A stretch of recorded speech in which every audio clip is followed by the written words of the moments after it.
Vamos aqui apresentar o trabalho de Kahneman, né, sobre paradigmas algorítmicos aplicado ao problema das N-rainhas, né. Bem, o problema das N-rainhas, ele é um problema em que, dado uma entrada N, né, você tem um tabuleiro de tamanho N por N, e você tem que posicionar N rainhas nesse tabuleiro, de forma que duas rainhas quaisquer não consigam se atacar, né. Bem, o paradigma de divisão e conquista, né. Nesse paradigma, a ideia é a gente ter um problema principal e dividir esse problema principal em vários subproblemas, né. E aí resolver esses subproblemas recursivamente até chegar na solução do problema original, né. Com desvantagens, ele não é aplicável em todo tipo de problema, né. Subproblemas iguais, eles não são recalculados, né, quer dizer, eles são recalculados. Então ele não aproveita a resposta de um subproblema que já foi calculado.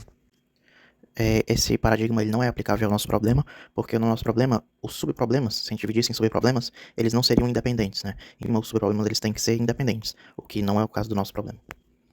É o paradigma de programação dinâmica, né? A programação dinâmica ela é utilizada quando você tem um problema principal, que você pode dividir ele em subproblemas, mas esses subproblemas costumam se repetir, né? Então você utilizaria ali uma tabela, né? Ou alguma forma de registrar a resposta de cada subproblema, a fim de não ter que recalculá-los, né? O paradigma de algoritmos gulosos, né? Nesse paradigma, a ideia é a gente dividir o problema em etapas e cada etapa a gente tomar a melhor decisão possível. Essa decisão tem que cumprir alguns requisitos, né? Ela tem que satisfazer as restrições do problema, ela tem que ser a melhor opção local dentre as outras opções que você tem, e uma vez que você faz uma decisão, você não pode desfazer essa decisão mais para frente. Justamente pelas desvantagens desse paradigma, ele não é aplicável ao nosso problema, né? Porque no problema das N-rainhas, a gente não pode garantir que vamos sempre que a melhor solução local, né, a solução local ótima, vai produzir uma resposta global ótima. Bem, o paradigma de força bruta. Esse paradigma, a ideia, como o nome diz, é você achar uma solução através da força bruta, ou seja, você achar a solução mais direta, mais óbvia para o problema. Normalmente envolve achar todas as combinações de soluções e só depois filtrar quais que são válidas ou não. Esse paradigma ele é aplicável ao nosso problema, mas ele é muito ineficiente em questão de custo de complexidade de tempo. Então ele é descartável, né? Daí ele chama a função Generate Configurations, que é a função que de fato começa a aplicar o Brute Force a partir da linha 0. Para a função Generate Configurations, ele vai pegar para a linha atual, vai posicionar uma rainha na primeira coluna, né? E aí depois vai recursivamente fazer a mesma coisa para a próxima linha e depois para a próxima, até que a quantidade de linhas, seja de linhas preenchidas, né, seja igual à quantidade do N, né, a quantidade de rainhas do problema, né? Assim ele vai preencher todas as configurações possíveis, e só depois que ele gerar todas as configurações, ele vai verificar se são válidas, né, através da função isValidConfiguration. Mas o que predomina mesmo no custo de complexidade de tempo é essa função Generate Configurations, né? Porque para cada linha, ele vai ter N posições, que são as colunas, né, do tabuleiro, vai ter N colunas onde ele pode posicionar uma rainha. E para cada uma dessas posições, você vai ter mais N, da próxima linha, você vai ter mais N posições onde você pode colocar a próxima rainha. Com isso, você vai ter N vezes N vezes N vezes N, e no fim, o custo disso aqui vai ficar N elevado a N, né?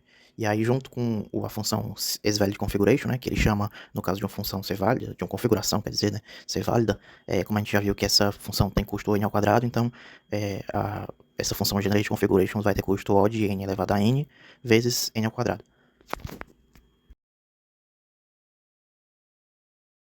Bem, aqui temos a abordagem de backtracking, né, que também é conhecida como tentativa e erro. Nessa abordagem a gente vai percorrer o mais longe possível em um caminho, né, de uma árvore, tentando chegar a uma solução, né. Se a gente tomar uma decisão errada, o algoritmo no caso, né, tomar uma decisão errada quando ele ofere alguma restrição do problema, ele volta para a decisão anterior e tenta uma próxima decisão diferente da que ele tomou. Por isso que ele chama de tentativa e erro, né, porque ele vai desfazendo as decisões erradas. Como vantagens, a gente tem que essa abordagem encontra todas as soluções possíveis de forma mais elegante do que outras abordagens, como a força bruta, por exemplo, né?